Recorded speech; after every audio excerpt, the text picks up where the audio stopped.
right now for Sarah Langslow.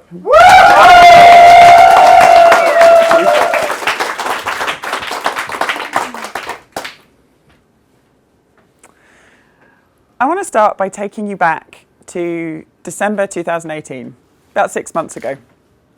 2 months into my speaking journey with Speaker Express. And one of the things we've been trying to do is to get out there and tell anyone and everyone that we wanted to get on more stages. So this is how I found myself in a conversation with my former coach. Sarah, so I hear you want to be on stages more, right? Yes, yeah, that's true. So have you seen the call for abstracts for the ICF, the International Coach Federation Global Conference? Yes. But what do I have to talk about? I'm not an expert. I may be many things, but I'm a relatively new coach. Trust me, you have a lot to talk about. And then she asked me this fateful question. She said, have you thought about talking about your big relationship breakthrough last year? My stomach went somewhere through the floor at that moment. Genuine terror. Standing up on stage and being an expert is one thing, right? But talking about deep, personal, vulnerable stuff? No. That's not the kind of speaking I'm doing. But one of the things I know as a coach is that if it's the thing that terrifies you, it's probably the next thing that you need to be doing. So fast forward. Now at this time, a little bit of background, I was actually in a pretty successful relationship. I'd been in about 10 months, going really well. It's the first time I'd really allowed myself to connect and go quite deep into a relationship, to love and to be loved for a really long time. But between December, when I put the abstract in, and sometime around the end of January, 2 things went wrong. 1, the ICF said yes.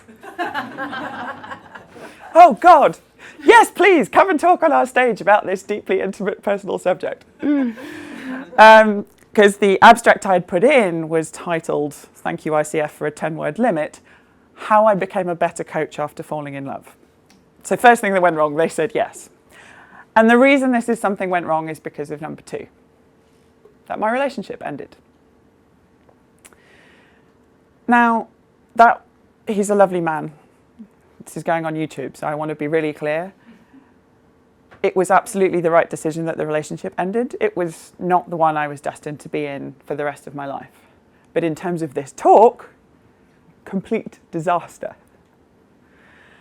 So, because I'm standing here thinking, what do I know? How can I possibly get up on stage and talk about what it takes to create trust and intimacy? What it takes to generate powerful relationships? The courage that takes? What it means to be successful? What you need? What are the ingredients for that? What does that even look like? Because once again, I demonstrated very clearly that I don't know how. Another relationship had failed. Quite literally, what right did I have? Now, my guess is that every single one of you, whether it's in a professional situation or on your speaker journey, have asked yourselves that question at some point. Have thought, what right do I have to be here? What do I even know?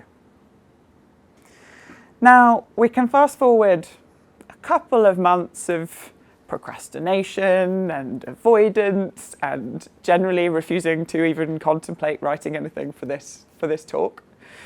The irony being, one of the things I distracted myself with was writing and delivering talks on imposter syndrome. The irony is not lost on me. But after a lot of reflection, the thing I realized was that it's not about whether I had created that long-term successful relationship for myself. That's still a work in progress. The thing that was important is that I'd been willing to try. I'd had the courage to get out there and allow my heart to be broken, to risk that. I'd had the courage to trust another human being totally and completely, to allow myself to really be seen and known and loved. that actually was what gave me the right. Now, this is actually summed up very beautifully in a quote by Theodore Roosevelt. Now, many of you may have heard this, as it's one of Brené Brown's favourites. It's not the critic who counts, not the man who points out how the strong man stumbles, or where the doer of deeds could have done them better. The credit belongs to the man who is actually in the arena, whose face is marred by blood and dust and sweat, who strives valiantly, who errs, who comes short again and again, who at best knows in the end the triumph of high achievement, who at worst, if he fails, at least fails whilst daring greatly.